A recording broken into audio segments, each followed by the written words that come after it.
Good luck, everyone.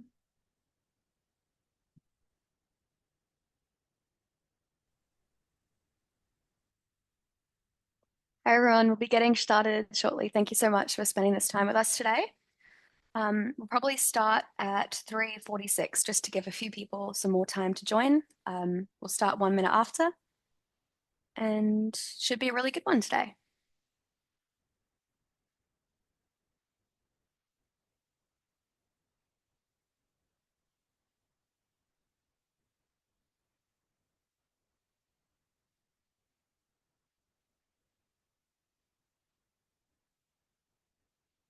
Okay, amazing. So good afternoon and welcome to this SDSN Youth Side event for the 13th Asia Pacific Forum on Sustainable Development. My name is Jess Stone and I am the Asia Pacific Regional Focal Point for SDSN Youth. It is a privilege to convene this discussion on behalf of one of the world's largest youth networks working to advance the Sustainable Development Goals. Today we focus on SDG 17, Partnerships for the Goals, the connective tissue of the 2030 Agenda. SDG 17 is often described as the means of implementation goal, but that phrase can sound technical, even procedural. In reality, SDG 17 is political, relational, structural, and asks a fundamental question. How do we work together differently to solve problems that no single actor can solve alone? Across sectors, SDG 17 recognizes that sustainable development requires building durable systems of cooperation across the world. This framing has become even more urgent in light of the findings of the 2025 Sustainable Development Report, published by the UN Sustainable Development Solutions Network. The report makes some conclusions that are especially relevant to our discussion today.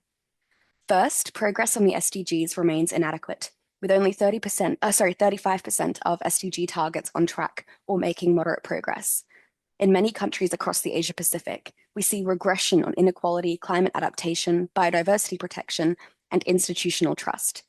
Delving into specifics, a similar report, the Asia Pacific SDG Progress Report 2025, finds that responsible consumption and production, Goal 12, quality education, Goal 4, and decent work and economic growth, Goal 8, are the region's slowest moving goals, with worsening trends in several environmental and climate indicators.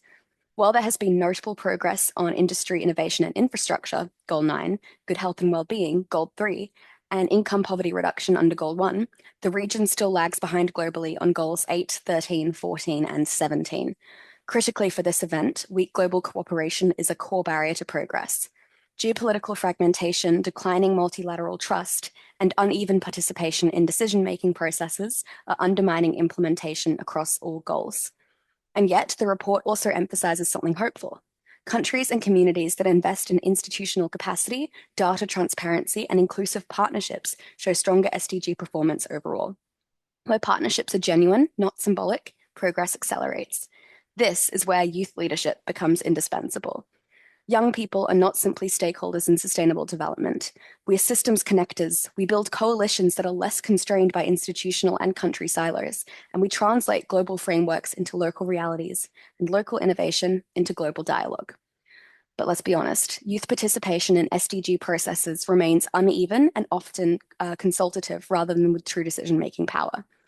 Voluntary national reviews, voluntary local reviews, and even multilateral forums frequently engage youth in parallel spaces, rather than embedding youth in core implementation architecture.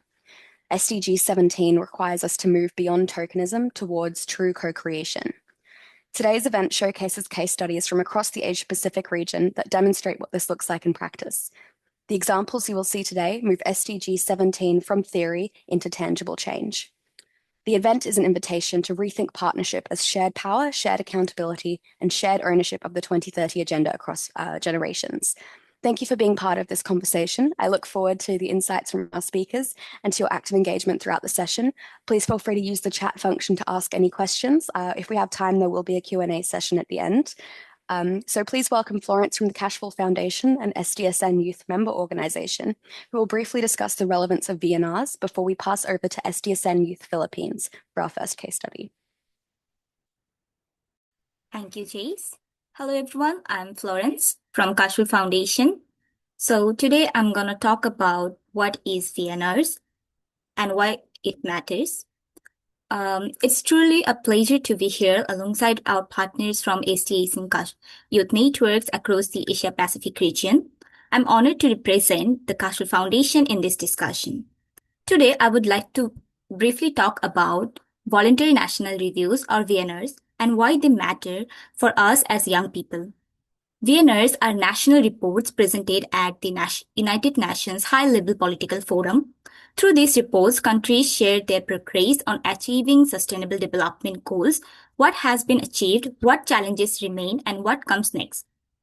On the surface, they may seem like technical documents, but in reality, they shape policy conversations.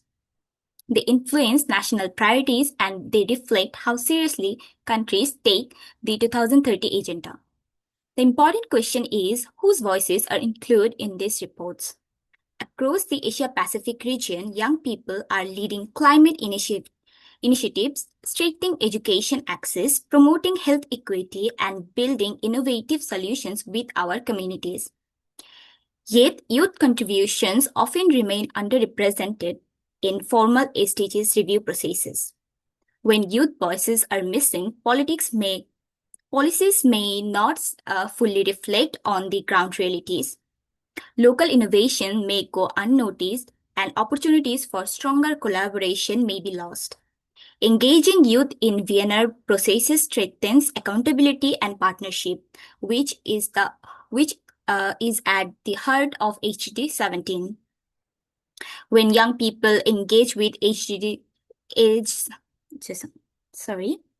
when young people engage with HDG data, contribute consultations, or provide community-based insights, we help to bridge the gap between local action and global policy. Platforms like SDSN Youth and organizations like the Kashmir Foundation play an important role in equipping young leaders with evidence-based tools and collaborative spaces. Because VNRs should not simplify the government reports, they should represent collective progresses. As we move closer to 2030, youth participation in accountability processes must be meaningful, not symbolic. Young people are not fully future beneficiaries of sustainable development. We are present partners in shaping it. Thank you. In the chat, please drop one emoji that represents what accountability in the SDG means to you. Just one emoji.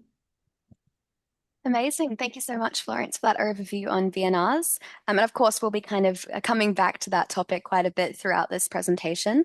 I will move over to our first case study now, which is from SDSN Youth Philippines.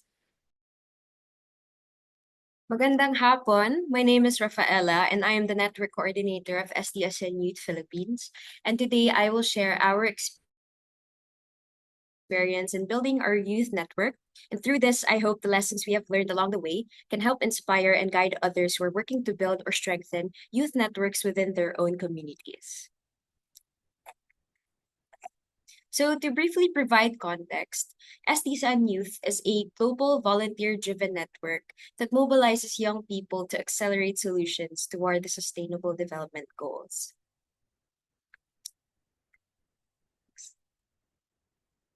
And SDSN Youth Philippines serves as its national branch with a mission to empower the Filipino youth to create and advance sustainable development solutions through awareness raising, capacity building, advocacy, and multi-stakeholder collaboration. As we approach 2030, progress toward the SDGs remains uneven. While the SDGs provide a global framework, in many contexts, including the Philippines, they can feel distant from lived realities.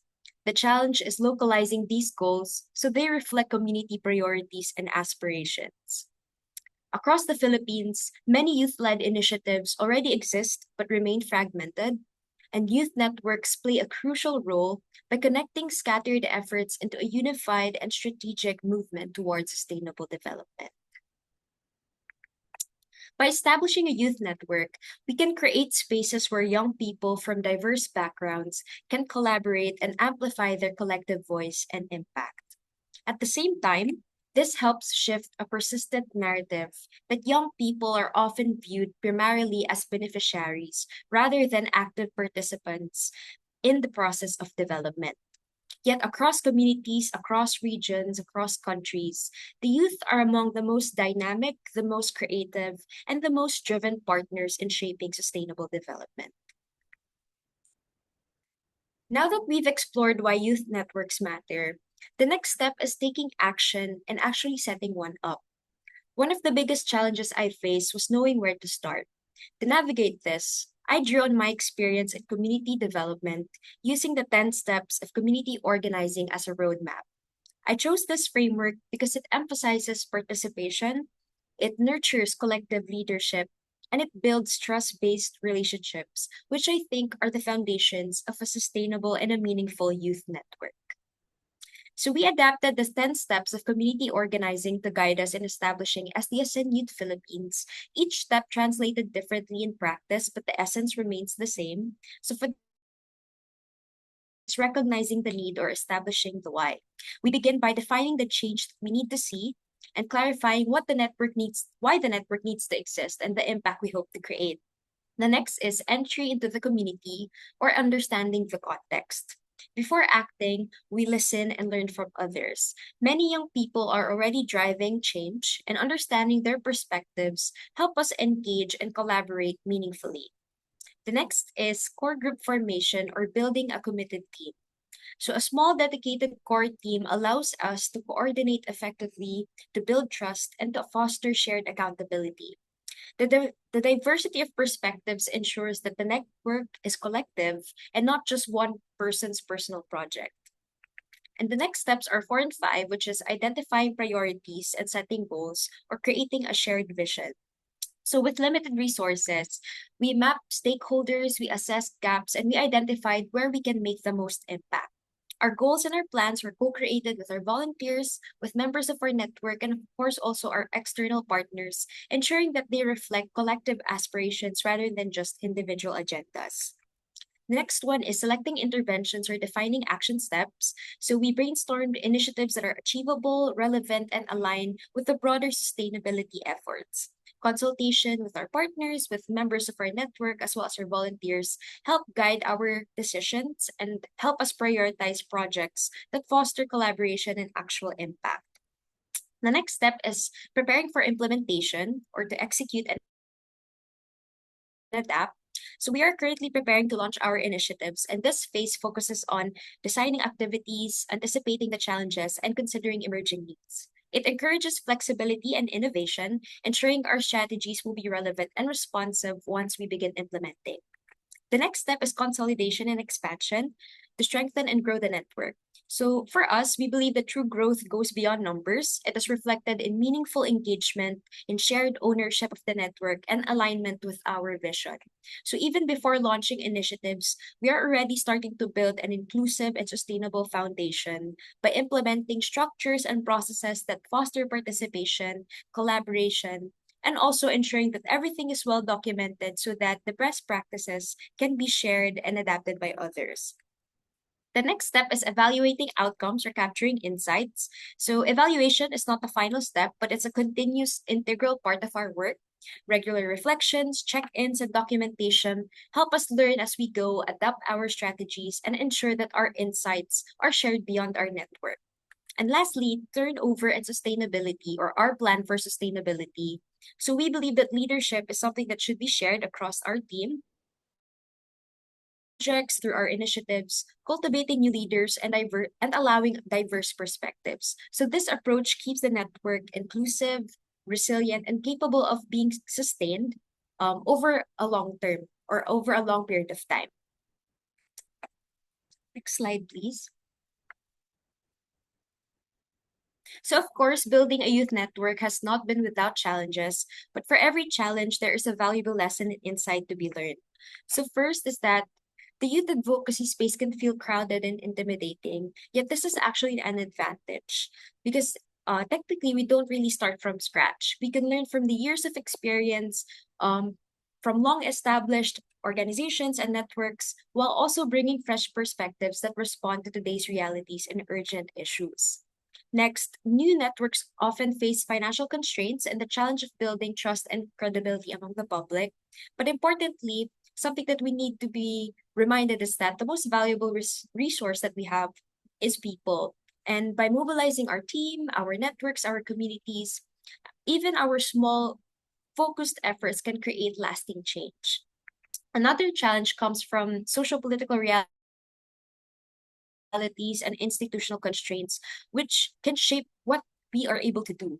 However, these realities also guide our strategy, helping us prioritize and act urgently and focus on interventions that are relevant and needed.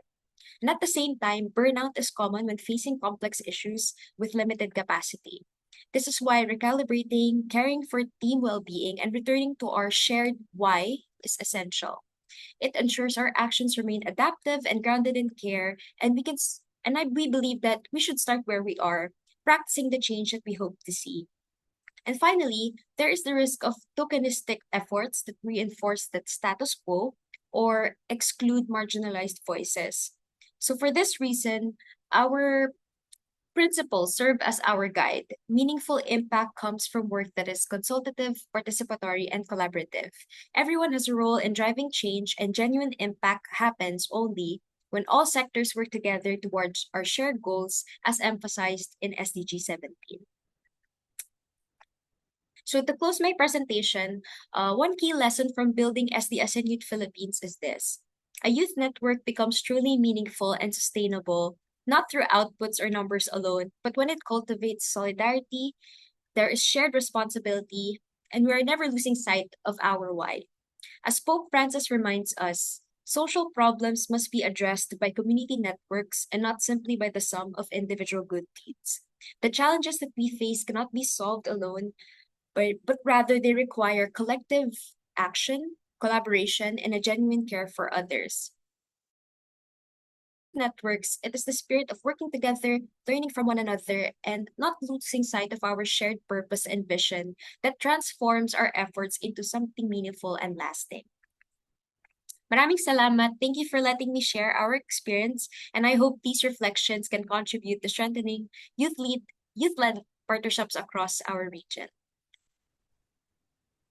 Amazing. Thank you so much, Rafaela. That was incredible. I think some of the key takeaways for me were where you were looking at those perceived problems, such as, being in an oversaturated youth market and then reframing those as actually something that can be on your side.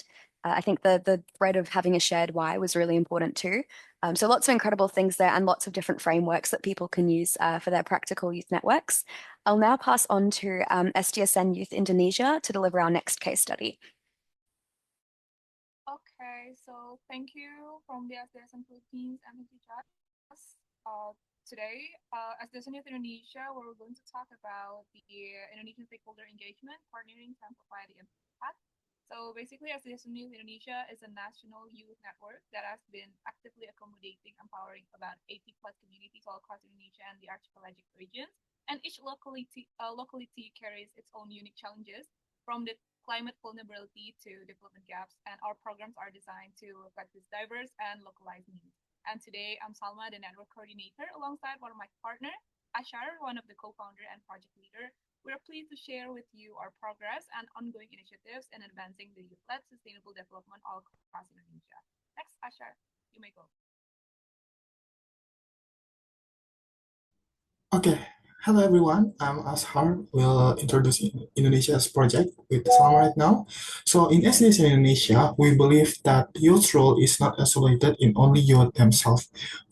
We believe that SDGs intersection ability and is its core to create a better future with cross-section collaboration. SDSN Indonesia proudly has done some highlighted intersection collaboration with youth organization, NGOs, UN body, and businesses. So this first project is recently held as a joint program with a local youth organization called Advocacy Berjalan, who has focused in underprivileged youth education in Jakarta rural areas. So we created a pedagogy and interactive model for orphaned children in Jakarta with the aim of introducing SDGs and a good behavior for their peers and people around them. So we had a 3-part of interactive game with them. First is we had a card introduction, a key behavior related to SDGs number 4, 5, 10, and interrelated to their daily habits or daily activities. Second, we created an interactive session with drawing and discussion to create an interaction for them and to help them discuss about what are goods, what are best for them, and what are can be positively interact and improve their environment. And third is the per team presentation to show their team's thought and to other team.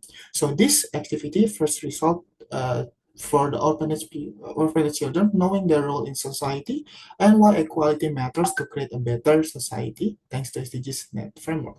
And secondly, for the next slide, we had a collaborative dialogue with UNDP Indonesia about youth and media's role for sustainable businesses. We hosted a panel and seminar that emphasized a collaboration among government, private sectors, and civil society, and UN guiding business principles on business and human rights. This collaboration helped us as an SDGs implementator to understand what are the needs of private sectors, government, and also civil society around sustainable business and media, and help them to understand what are the key roles of SDGs to their operationals. And lastly, for the next slide, we had a collaboration with United Overseas Bank from Singapore from banking sectors. So in here, we were invited by UOB to give an input on their sustainable framework with advise and incorporate SDGs practices number 7, 11, 12, and 13 to their banking practices through staff engagement, data sharing, and sustainable focus discussion. On this event, we created 3 events for the 2 weeks.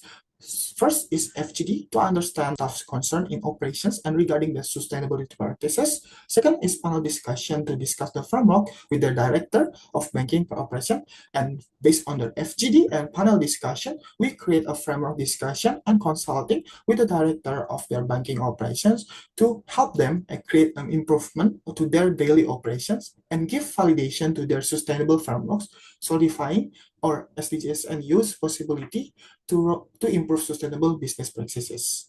So in here, we want to highlight that SDSN Indonesia believe on youth potentials to create a better impact to our surroundings. It doesn't need to stop from your only surroundings, but us as a youth have a potential to be impactful, even to the people that has more years of experience than us, even the organization like UAB itself.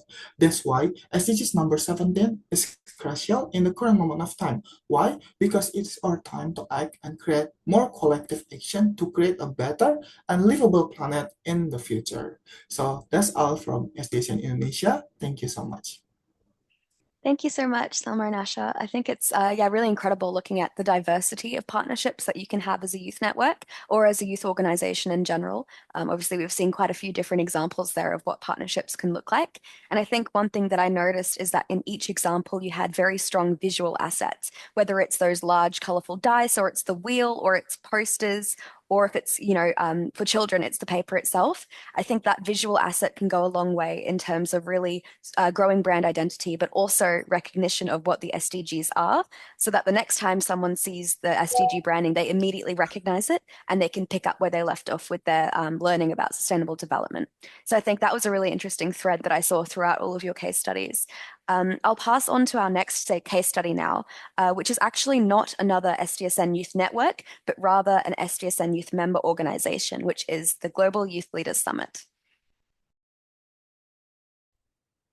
All right. Thank you, Jess. Hi, everyone. Thanks for joining us today. I am Alden, a youth advisor with the Global Youth Leaders Summit, and it is my privilege today to be sharing with everyone how GWLS advances SDG 17 such that youths are at the heart of constructive partnerships. So first, I will be covering SDG 17 in the context of Singapore and Southeast Asia, where GWLS operates, before highlighting how our multi-stakeholder approach forges meaningful partnerships. Finally, my colleague Shi Hong will be elaborating on how our youth organization works together to mobilize more youths in advocacy. So in Singapore, we adopt the 3P framework when establishing whole-of-society collaborations. This means that our government promotes public-private partnerships in delivering public goods with our people in mind. For instance, our government's dedicated partnerships office helps to foster more robust cooperation between stakeholders and citizens. Singapore also partners ASEAN to develop regional indicators to track our SDG progress. Now, as a youth organization based in Singapore with the aim to promote youths in policy for the SDGs, we adapted Singapore's approach to drive our youth-led partnerships. Since 2021, we have sustained strong collaborations with diverse stakeholders, from the Ministry of Foreign Affairs to the Singapore Management University, right down to civil society groups like Character Leadership Academy. This network allows us to create a platform where youth perspectives are amplified and heard by various industries. So now you must be wondering, how does multi-stakeholder collaboration look like at JUALES? Well, we believe that governments do not have a monopoly over partnerships nor policy making. And stemming from this belief, we aspire to promote policy literacy among youths, where they are aware of other stakeholders and their role in the implementation of effective partnerships and policies. This means stakeholders that are often overlooked, such as think tanks, NGOs, and civil society, including other youth organizations. At JUALES, we see ourselves in a unique capacity to be able to bring otherwise different stakeholders together around a common cause. And we realized that we can articulate to various parties why their objectives align with ours and how they can work with other like-minded partners to enhance the conversation and impact that we're trying to create. For example, when we pitched to the Singapore's National Youth Council, we managed to convince them of their shared interests to fund and support the youth civic space, which enables themselves to have a better understanding of youth aspirations for their own future. And likewise, when we pitched to think tanks to support some of our academic programs, we managed to frame it as part of their public educational efforts, and where we were also able to feature and further contribute to their research goals. Now, I would like to share two specific programs at JUALES where we managed to adopt this approach. So first, our Youth Public Foreign Policy Program. We deliberately curated this program with the support of the Foreign Ministry and think tanks because they were able to value add to this program in their unique ways. While the Ministry was able to provide career opportunities and insights from practitioners, the think tanks were able to enrich our youth's understanding of different policy frameworks. And it is these strategic partnerships that enabled us to deliver a more comprehensive and holistic program for youths. Second, our UN commemorative events. We celebrated the Nelson Mandela International Day last year with a learning journey to Singapore's SDG Centre, where we connected youths with social entrepreneurs and NGOs to explore how social work can also drive policies. While the social entrepreneurs shared about their work in sustainability, the Singapore Red Cross Society shared about the importance of international humanitarian efforts. And this exchange allowed our youths to appreciate the diversity of stakeholders in the social space and hopefully inspired them to consider a career and even future partnerships in this space. With that, I'll now hand over to my colleague Shi Hong to share more about how our youth organizations can collectively mobilize youths in research as a form of advocacy. Shi Hong, please. Thank you, Alden. A brief background of this articulate. I founded the blog 4 years ago as a safe space for youth to share their viewpoints on current affairs developments after realizing a lack of relevant, organic, youth-centric discourse amongst Singaporean youth. Over the years, we've published over 80 opinion editorials and commentaries across our 4 core themes of law, politics, economics, and social issues. With a focus on youth-led research, these pieces are shared to our various social media channels with outreach numbers of around 4,500 youths in Singapore and beyond. Last year, we partnered with JUALES as we saw an alignment in our aim of enhancing youth awareness within the foreign policy space. At this juncture, I wish to highlight 2 articles. Number 1, Mandela's Legacy: A Light for Singapore. This article examines how Mandela's role in peace building and conflict resolution holds important lessons for Southeast Asia governance, in alignment with SDG number 16.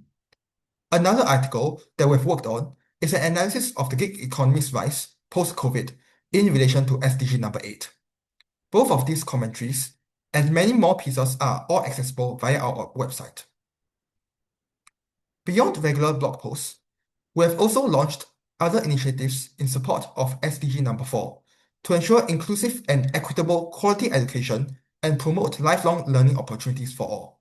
For instance, our members were involved in organizing a series of debate and current affairs workshops across local secondary schools in Singapore that led related co-curricular activities with a cumulative outreach of around 300 secondary school students. As you can see on this slide, here is an example of a presentation on the topic of greenwashing with a focus on SDG number 12. Finally, our team has also designed and authored a series of 15 articles as part of a hard copy magazine distributed to around 450 youth at the GYLS 2025 Model United Nations Conference. Please feel free to browse through our magazine via our website as well. Lastly, do stay connected with us on our socials. The DD and GYLS partnership has allowed both youth organizations to tap on each other's expertise, pull together limited resources so that we can collectively scale to greater heights together. Similarly, we look forward to working with like-minded partners and see you guys at the Q&A later. Thank you very much. Amazing. Thank you so much, team from GYLS. I thought it was really incredible seeing how much diverse work you do, not just in the hard copies and the online, but also, in person, like just kind of bridging all of those gaps, which I think is really good for accessibility. And I think that's a message a lot of people can take forward. If you're diversifying your types of impact, then you might be able to reach more people more authentically. So I thought that was really incredible. And one thing that I'll be taking out of that as well is the 3P partnerships model. Being an Australian, I actually haven't heard that phrase too much, and I think it's a really interesting model. So I'll definitely be taking that forward in my work. I'll move over to our next case study now. We started off with a very, very new network with the Philippines. We went through other networks and new member organizations, but now it's going to be a case study from quite a strong established network. So I'll pass it over to SDSN Youth South Korea. Thank you, Jess, for your wonderful introduction of ourselves. So, hello, everyone. My name is Jun Kim, and I hope everyone can hear me well. So I'm a network coordinator from SDSN Youth Korea, and today I want to talk about real-life examples on advancing SE17 of SDSN Youth Korea. So this is the index of my presentation today. I'm going to start with speaking about the key vision and impact of SDSN Youth Korea, then move on to some kind of activities of SDSN Youth Korea in a national way and also the global way. Based on that kind of thing, I'm going to move on to conclude our speaking about how to advance the youth partnership on SE17. So let's begin. As I mentioned before, SDSN Youth Korea has two key visions, which are of course SDGs, and also we consider carbon neutrality. So based on that two visions, we are doing 3 actions to implement the SDGs. So first, we educate the youth. Second, we connect the youth with the other youths as we are doing right now. And also, we are connecting the youth with the other M goals. And lastly, we are supporting the youth. When we convert those actions into numbers, then we have had those kind of impacts since 2018. So next please. Yeah, thank you. So to explain how we achieve those kind of numbers in several years, I'm going to let you know about our work in the process of the SDGs implementation processes. So next page, please. Yeah, and I'm going to speak in national way by highlighting the work of SYCK, and also I'm going to highlight about the global way, which is the work of SYCNEA. So then what is SYCK? SYCK is a Korea Youth Committee for Sustainable Development, which is run by SDSN Youth Korea. We are working with more than 87 youth organizations across 42 campuses through regular GA, which is a General Assembly, to make a place to be connected with the other stakeholders, and including government officials or etc. So for Korean youth activists, we are trying to do the three actions that I already mentioned, the education, connection, and support. So first, we educate the youth by using the UNESCO ESD project guaranteed. And this kind of thing will help the youth to let them know about the global goals and to follow up that kind of issues, as you can see in the picture on the right side. So we also connect them by doing the policy advocacy and partnering with the other MGOs by holding the General Assembly. As a great result, we deliver our voices in the process of the Framework Act on Sustainable Development in Korea. So this is another picture of our connection project with European youth. Additionally, we are also running and are doing best to spread out the SDG knowledges by digital contents. We are running our own YouTube channel, which is SDG Guys. So you can easily scan the QR code in here, and you can enjoy all of the digital contents that we are creating. And we are also supporting them by promotion and having participation globally. So in particular, we created the information websites for each organizations to empower youth organization work to the other people. Lastly, we also published the impact report to make SDGs impact in real numbers that what the SDSN Youth Korea organization and the others are doing. So these are the pictures of our impact report, kind of like series. According to the impact report, ours we also created the VYR, which is the Volunteer Youth Review Senate. The reason for publishing VYR is to make youth voices to be delivered in VNR, which is well explained by the Florence. Thank you. So as you can see, we are trying to let our voices up to the Voluntary National Review by using the VYR. Now let's just switch our view to the global way, which is SYCNEA. So SYCNEA is SDG Youth Committee, Northeast Asia. We are collaborating with other youth from NEA region. We are hosting the joint forums to speak up and follow up the implementation process of the SDGs. So these are the pictures of what we are doing and what we did.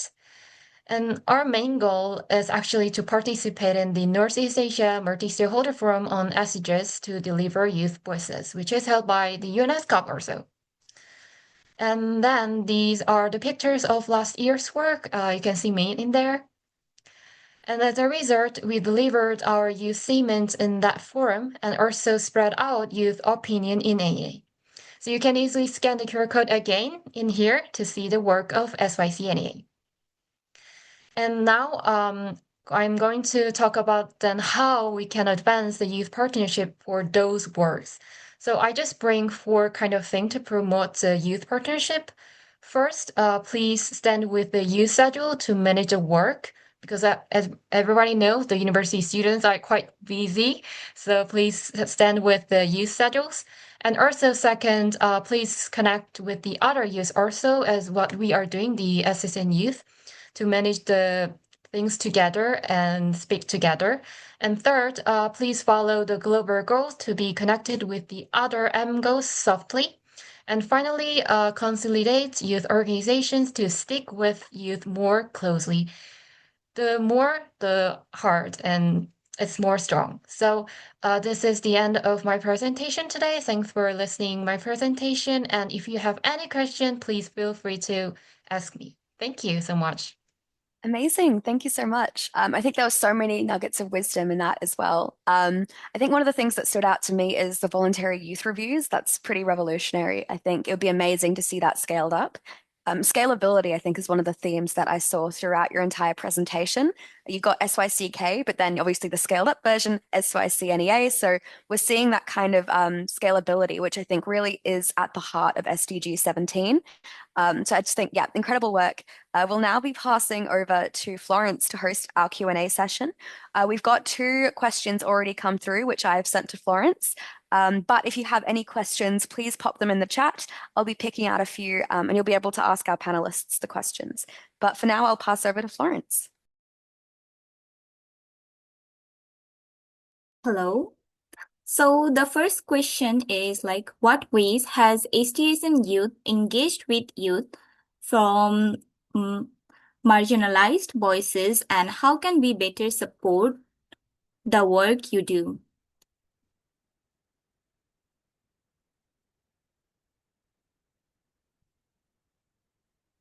I will pass the question to organizations to answer.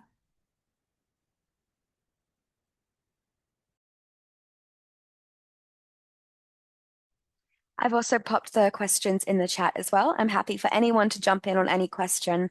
But yeah, just to reiterate, the first question was, in what ways has SDSN Youth engaged with youth from marginalized voices, and how can we better support the work that you do? Maybe I can answer this one, even though SDSN Youth Philippines is a fairly new network. But even in our early stages of planning, one of our main priorities really is to have meaningful engagement with grassroots communities, marginalized communities. One way that we're doing this is of thinking of initiatives or activities that we can partner directly with them. And so we can also hopefully have them on board when we design our activities. So one of our plans for next month, which is National Women's Month in the Philippines, is to launch a gender equality campaign.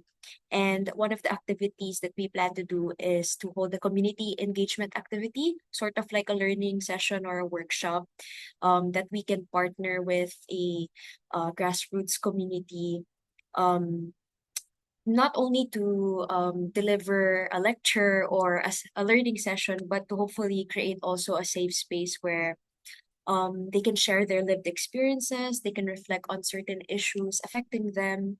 So basically, like engaging in a critical way or to create a critical discussion about their lived realities, about the issues that they face.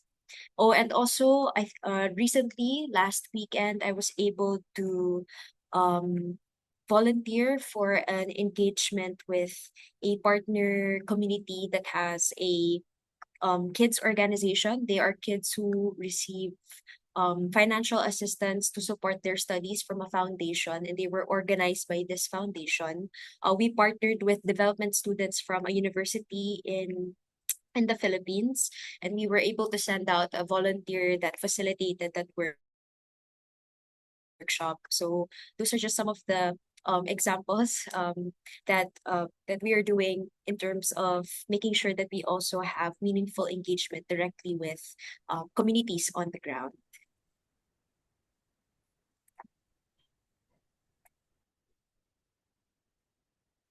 That was a nice answer. So the next question is, apart from formal partnerships with institutions, are there any examples of working with informal youth groups like faith-based communities? If yes, how do you document or measure that sort of impact?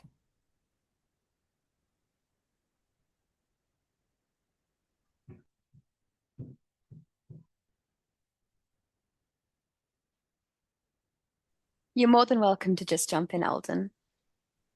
All right, thanks, Jess, and thanks, Florence, for the question. I think it seems a bit directed towards Juales, so maybe I will answer. And I think we also have a rather vested interest in this question as well, because I think this question sort of strikes at the heart of the kind of impact that we're trying to create.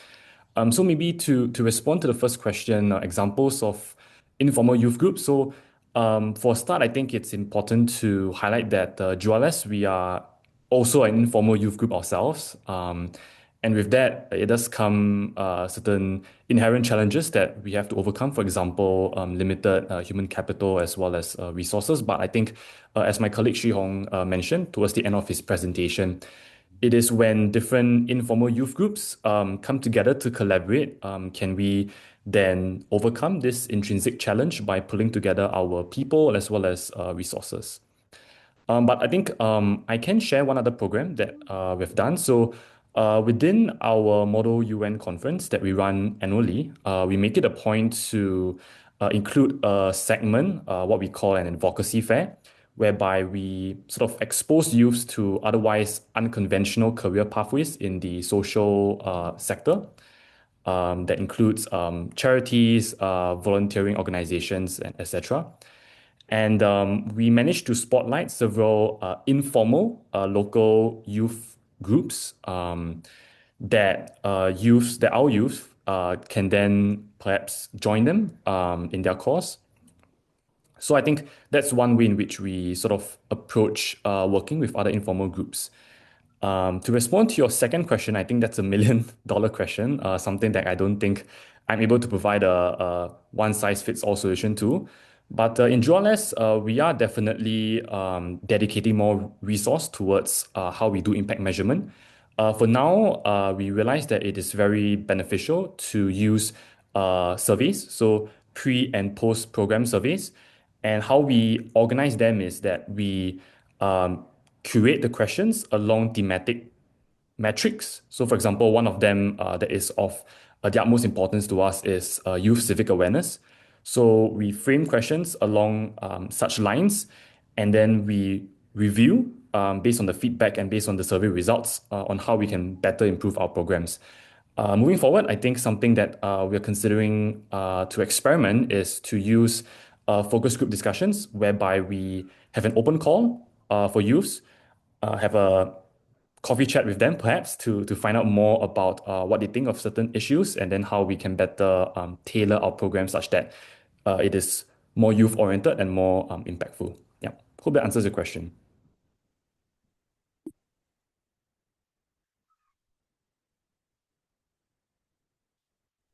Okay, that was a nice answer. So let's move to the next question. How does SDSN help develop learning ecosystems and relationships with people living in remote areas or marginalized geographic regions?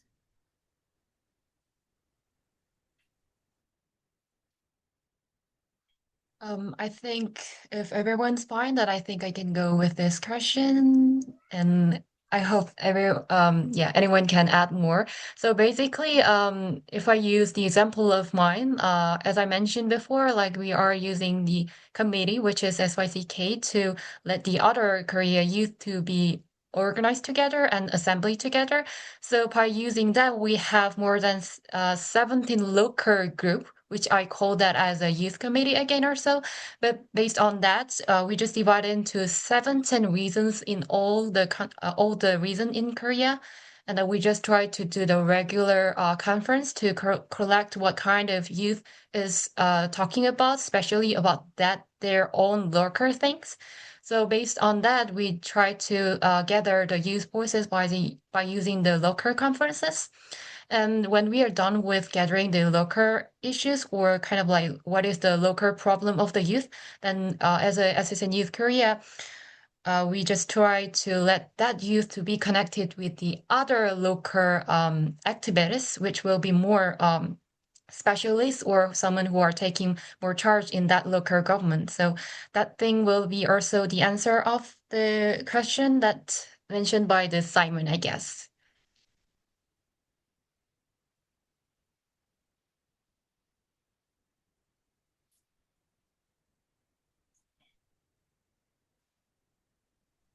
Nice answer, Jion. I think okay, the next question came. SDG 17 overlaps with every other SDG and lots of other global priorities. What do you see as the biggest issue in the Asia Pacific? Feel free to answer. I think for this one, it actually would be quite interesting to have an answer from everyone. I think there's so many different ways this question can be addressed, so we can definitely have multiple answers for this one.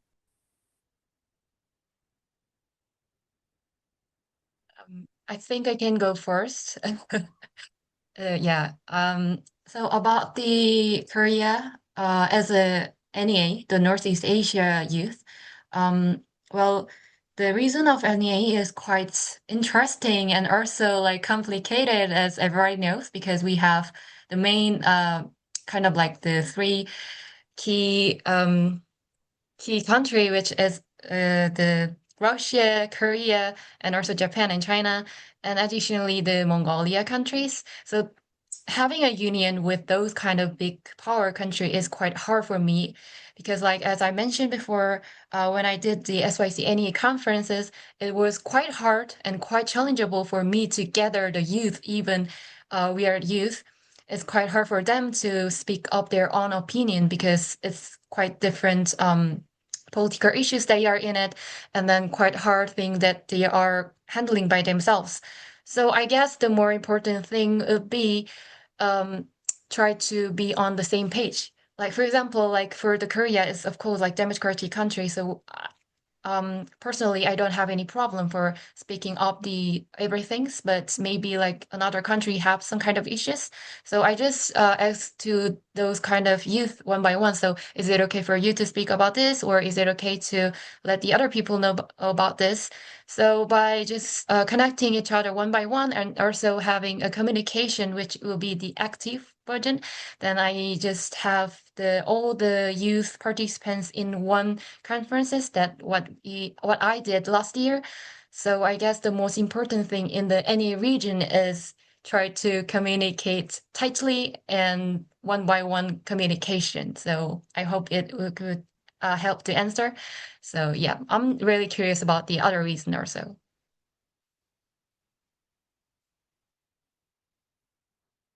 Okay, maybe I would like to add several parts. Am I audible? Can everyone listen to me? Okay, maybe I would Yes. just add some small parts for what happened in Indonesia, because I think this is a very interesting question, because Indonesia is an archipelagic country, so like each of the SDGs implementations were like dispersed really well. So each of the specific subregions, they have really different localized context and like problems and issues. So I think one of the biggest problems in our country is that we need to accelerate more on the SDGs number 17, because we are lacking on the alignment sides. And for example, in Asia Pacific, specifically in Indonesia, we are having this big regression in our SDGs number 13, which is the climate actions. And also in Indonesia specifically, the literacy interest for the gap knowledge and educations in children are also quite huge. So I think one of the biggest problem is also the SDG number 4, which is the quality of educations and the energy implementations, because like to accelerate those education, we need to empower every of the localized areas for electricity, for instance, and also like connectivities, so that they can gain same access as us. And I think there's one of the biggest concerns that are happening currently in Indonesia, because there's the fragmented partnerships and also an uneven capacity of each of the localized areas. And so that I think one of the biggest practices or like implementations that we need to accelerate more is more of the national policies that are not fully connected to the local realities that happened.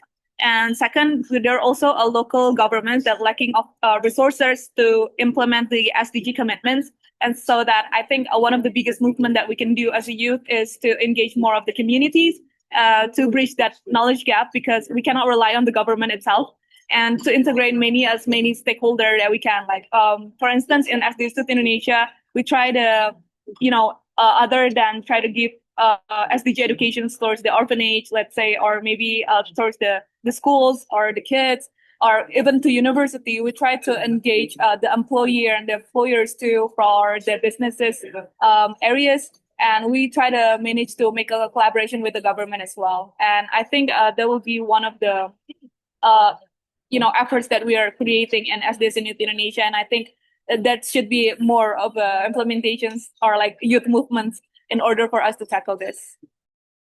Amazing. Thank you, Salma. I think we can take one more response to this question before we start wrapping up.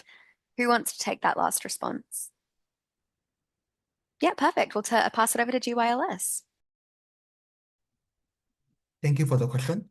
So for GYOS, we see that in Singapore at least, there's a clear emphasis on political correctness among youth in Singapore, and there's a general lack of interest in political discourse. And so linking back to the region, right, in Singapore at least, we see that many youths are really not aware of how ASEAN works, for example, how the how ASEAN policy making works, and how does ASEAN actually bring together regional partners for economic collaboration. For instance, we actually see that even though it's not a political organization, ASEAN is actually very innovative in terms of, say, for example, its own integrated QR code payment system that encourages the use of local currencies in cross-border trade settlement, which is actually the first such regional example worldwide. However, awareness of such policy initiatives are really very limited. And in our capacity as GOLS, we also do support Selma's thoughts on the need for greater support by government figures in terms of encouraging and mobilizing youth advocacy groups to hear more about what the youth voice represents across the region as well. Thank you. Amazing. Thank you so much. I guess we'll just start the wrap up now. Thank you to all of our speakers and participants for such a rich and grounded discussion. What we've heard today is not abstract theory about SDG 17. We've heard operational models from young people all over the region. For example, we've seen how SDSN Youth Philippines has very recently transformed fragmented youth initiatives into coordinated national advocacy. We've seen SDSN Youth Indonesia engage banks, agencies, and partners in dialogue that integrates sustainable finance, human rights, and youth education. We've seen the Global Youth Leaders Summit operationalize a public-private people partnership model, which I'm particularly fond of, that prepares young leaders to navigate policy ecosystems. And we've seen SDSN Youth Korea institutionalize youth accountability through the Voluntary Youth Review, expanding the logic of VNRs and VLRs into a new accountability architecture led by young people themselves. And I think that's just really incredible. Across all of these examples, 3 lessons stand out to me. First is that partnership requires structure. Goodwill is not enough. Effective collaboration depends on governance frameworks, data systems, communication channels, and clearly defined roles. Youth networks that endure are those that institutionalize their processes and oftentimes leave documentation, as was discussed earlier, for continuity so that new leaders coming into the organization can pick up where others left off. Second, partnership requires reciprocity. Youth engagement cannot be extractive, where young people provide energy and legitimacy without access to actual decision-making power. The models we've seen today have demonstrated youth can be co-designers, co-implementers, and evaluators, and I think that's truly incredible. Third is that partnership requires accountability. The 2025 Sustainable Development Report warns us that the SDGs risk becoming aspirational rhetoric unless backed by measurable, transparent action. Youth-led impact reports, digital knowledge platforms, and policy advocacy mechanisms are ways of embedding accountability into partnership ecosystems. But beyond the technical lessons, there is a deeper narrative emerging from today's session. In a moment of geopolitical fragmentation, youth networks are modeling forms of cooperation that transcend national boundaries. In a context of institutional distrust, youth are building relational trust at a community level. In an era of climate crisis and inequality, youth are not waiting for perfect conditions. They are building slightly imperfect but practical collaboration right now. As we move forward in the APFSD process and towards the high-level political forum, I invite all stakeholders present, from governments to agencies to institutions, academia, civil society. I invite all of you to consider these 3 commitments. Embed youth structurally in SDG governance processes, resource youth networks and youth organizations, not only through short-term project funding, but through sustained institutional support, and recognize youth-led data reporting and monitoring, such as through voluntary youth reviews, as legitimate contributions to the accountability ecosystem. The 2030 agenda remains very achievable, but only if SDG 17 moves into that kind of infrastructure stage. It can't just be aspirational. On behalf of SDSN Youth, thank you so much for engaging with us today. You've been a wonderful audience. Thank you to UNESCAP and to the APFSD Secretariat for providing space for youth leadership in this forum. And of course, thank you to all of our speakers and to our moderator, Florence. Let's work together to ensure that when 2030 arrives, we can say that this generation did not simply inherit the SDGs, we actively helped to implement them. Thank you so much, everyone. It's been an absolute pleasure. If you wanted to reach out to me, my LinkedIn QR code is on the screen. I'm oftentimes your best port of call if you're wanting to engage with SDSN youth in the Asia Pacific region. Because I do oversee the whole region, I can always connect you to the correct person and make sure that if you're wanting to get involved, you have the opportunity to do so. But yeah, really incredible work. Thank you to our networks and to our member organizations. This will be the end of it. So thanks so much, everyone. Thank you so much, everyone. Thank you everyone for For joining. joining.